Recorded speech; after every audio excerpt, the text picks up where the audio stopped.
নবী সাল্লাল্লাহু আলাইহি ওয়াসাল্লাম বলেছেন, কেউ সত্যিকার মুমিন হতে পারবে না যতক্ষণ না তিনি নবীকে নিজের পরিবার, পিতামাতা, সন্তান, এমনকি নিজের প্রাণের চেয়েও বেশি ভালোবাসেন। কেন তিনি এমন কথা বললেন? কারণ নবীর প্রতি ভালোবাসা ছাড়া ঈমান পূর্ণ হয় না। মানুষ যখন নবীকে নিজের নফসের চেয়ে বেশি ভালোবাসে, তখন নফস যতই ভুলের দিকে ডাকুক, সে নিজের ইচ্ছাকে দমন করে নবীর সুন্নাহকে অগ্রাধিকার দেয়। এটি মায়ের ভালোবাসার মতো।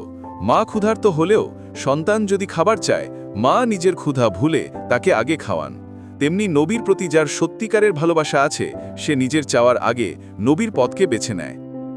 অতএব প্রকৃত ঈমান লাভ করতে হলে আমাদের হৃদয়ে এমন ভালোবাসা গড়ে তুলতে হবে, যেখানে নবী সাল্লাল্লাহু আলাইহি ওয়াসাল্লাম আমাদের সকল ইচ্ছা, স্বার্থ ও নফসের চেয়ে বেশি প্রিয় হয়ে ওঠেন। এই ভালোবাসাই মানুষকে সঠিক পথে ফিরিয়ে রাখে এবং আল্লাহর সন্তুষ্টির দিকে নিয়ে যায়।